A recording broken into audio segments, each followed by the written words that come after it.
Okay, so what I'm going to have you do, I understand that there was an incident that had occurred in the area of Central and Alvarado. Yes. I'm just going to have you run me through it. I'm going to be writing while you're talking, and then I'll come back and just ask you some clarifying questions. Okay. Okay? I had a press conference scheduled at 10 o'clock at Adams Food Mark on Pennsylvania and Central, and we left the house a little bit early, and I got off on San Mateo, and I was going up San Mateo, and I wanted to check some of the side streets because we get a lot of complaints about the homeless on the sidewalks. And as I was passing Alvarado, there's always a lot of homeless issues in that area. So I saw that there was what appeared to be like a large group of individuals in like a camp on the sidewalk, but I wasn't too sure because I just passed by. So I got up to San Pedro, and since I had enough time, I turned north and I took the first street going back west from behind. And I got all the way back up to Alvarado, and I turned back southbound, and I saw that they were on the sidewalk, so I was going to call it out. I passed them, and I was going to call it out, and when I got to the intersection, we were stopped facing southbound, and all of a sudden I saw two guys kind of arguing. I was like, man, these guys are about to get in a fight. So I was reaching down for my radio and my pad for the light. So I could at least hit my horn just to let them know, hey, there's a cop here. Yeah. So they'd knock it off. And all of a sudden, I just heard my wife say, gun. And when I looked up, I could see the guy that was facing us, facing east, was the one who had the gun. The guy who was, honestly, the guy who got shot at, he was the aggressor. Okay. He was facing west. He was a black male that was the aggressor, but ended up being the victim. And it was white male. I think he had like long hair underneath the hat. Okay. I wasn't too positive. And a t-shirt. All of a sudden I just look, and the white male has a black firearm just pointed straight up at the guy. And I hear the first round go off. And right away I was like, I need to get, because I could see like the guy was right in front of my wife's window. Right. So I was like, shit, I need to get out of the way. Right. So I got to the middle, but I still didn't feel comfortable jumping down out of my car because I was worried because my wife was still on the side that was between me and the person with the gun. So I tried to inch my way across all the way. I tried to make it all the way, but I ended up hitting a gold car. Okay. That spun us out.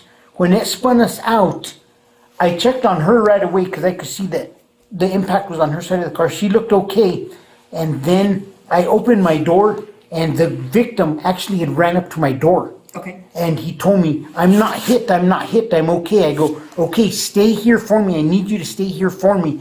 So I went, checked on my wife, and I had looked right away, and the guy had already ran. And I didn't see where he ran to. Okay. So I called it out that there had been shots fired, and that had been involved in a 44, but then my wife had gotten out and checked on the guy in the car, and she told me he was hurt. So I went and checked on him, and he was bleeding and stuff. So we were trying to get him an ambulance. Units were getting there, and I was trying to tell them, look, I think he ran into the middle part of the Tiwa Lodge. Okay.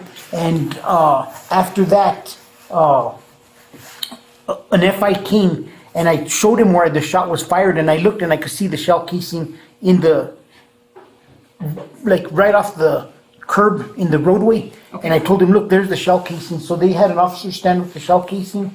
And then eventually I just talked to George, and I told him it'd probably be best if you guys got a statement from us. Yeah. Given who I am, I already know the drama with certain people that will follow. And I did say that on film. Okay, Chief. I'm just going to go back and ask a couple of things. First off, the male that you were speaking of, the white male that had the gun, was it a handgun? Was it a rifle? It was a handgun. Okay. It looked like a black semi-automatic handgun. Okay. And you said you heard one shot. Is I that heard correct? one shot. They told me shot spotted, and I found one shell casing. Okay. But after he fired the shot, he still had the gun up at the guy. Okay. So he's pointing the gun at the guy, fires once, and he's still pointing that at him. And he's after still he pointing fires. that at them. Okay.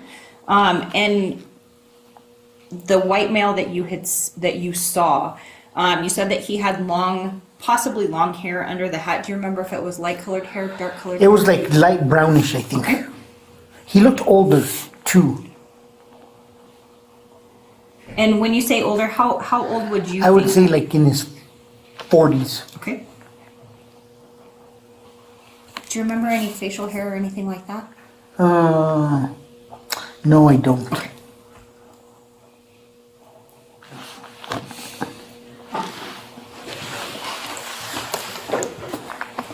What about his clothing? You said that he had a T-shirt on. Do you remember Yeah, what I think color it was a black T-shirt. black T-shirt. Yeah. And I wasn't too sure about his pants. Okay. Do you remember if he was tattooed or anything like that? No, but he was real lean. Real lean. Okay. Yeah. How tall would you describe him? Maybe he was shorter. He was like 5'6". Shorter, like my type. Okay.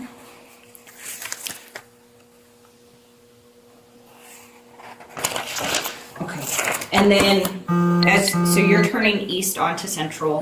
They're on the passenger side of your vehicle. Yeah, so they're on the northwest corner of Alvarado and Central.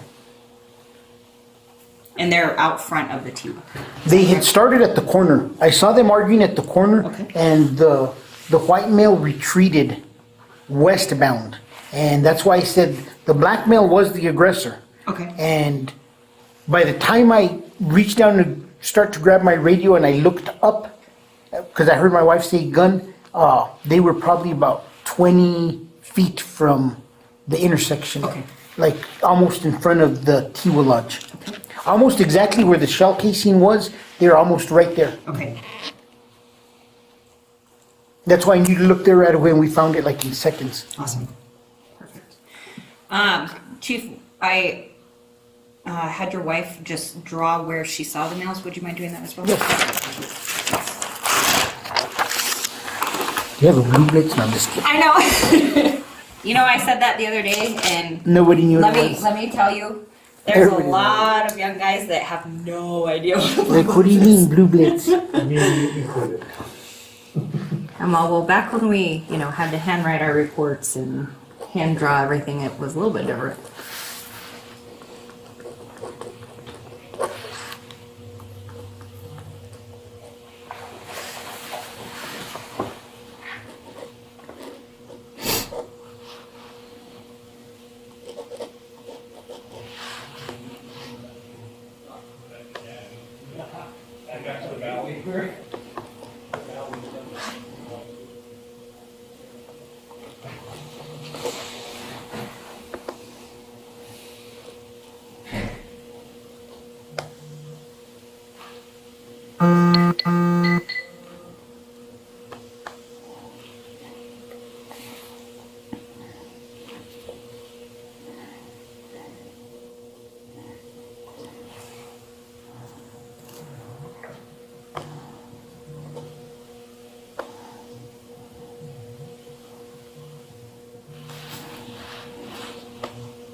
Okay, and so this is going to be, and just for my clarification, this is going to be the guy that has the firearm. Yes. He's the white male. Yes. And then this is the African-American male that was shot at, is that correct? Yes. Okay, perfect.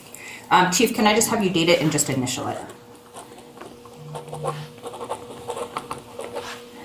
What's today? It's the 17th. Perfect.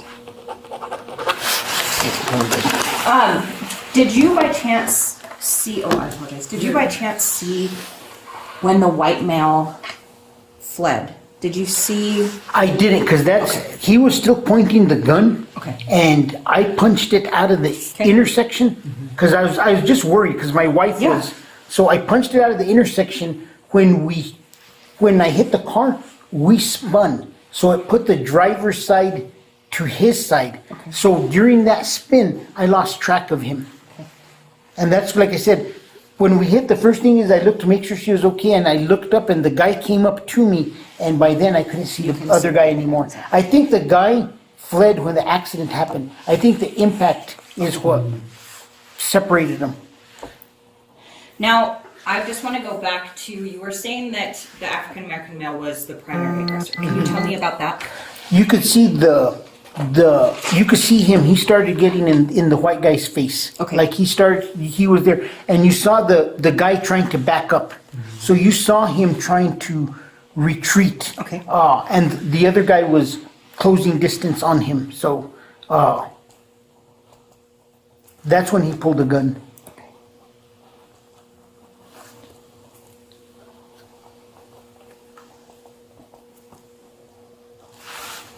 I just don't think he realized there's so many people in front of him at this point. Sure. Because there are a bunch of, if you look at my picture where the two stick figures are, there is a bunch of people who were around them watching them. Okay. Yeah, and there's a large crowd there. Okay. And then, so this is also the area where that casing was located, Yeah, is and that the correct? casing would have been found right in the curb lane on the inside track, if you figure where it would, just probably about a foot from the curb. Okay. The end of the cement from the curb. Okay. And was there anybody that was there that witnessed it that you can remember that stayed on scene? Or did everybody just kind of take off? There was a lady there, and she came up and I think she got confused because she's all like, I saw the people flee from the truck, 3 people. I was like, no, I was the driver of the truck and my wife, I was like, and we're checking on that guy, and she goes, oh, you were? I don't know, she saw it, but for some reason, I don't know if she saw the black guy come up to me and talk to me, and then we were talking and he left, and then I went to go check on the car, but in her mind, she's like, I saw the 3 people from the truck flee. I was like, no, we're all right here. It's always interesting to see different Perspectives, yeah. Right? Okay, perfect. Is there anything that I haven't asked you, Chief, that you think is important in reference to what occurred this morning? No, I think we're good. I knew they were gonna put the case into, Nibin right away, so. Perfect. Awesome. They'll see. He ran, did the WMA, you say ran north through the Tiwa Lodge? I don't know I know he ran west. Okay. I don't know if he turned into Okay. the Tiwa Lodge Okay. or if he hit the next street Okay. and turned north. Okay. It was hard to tell. Yep. Perfect. Okay. I think, unless you have any other questions, No, no. perfect. I'm gonna go.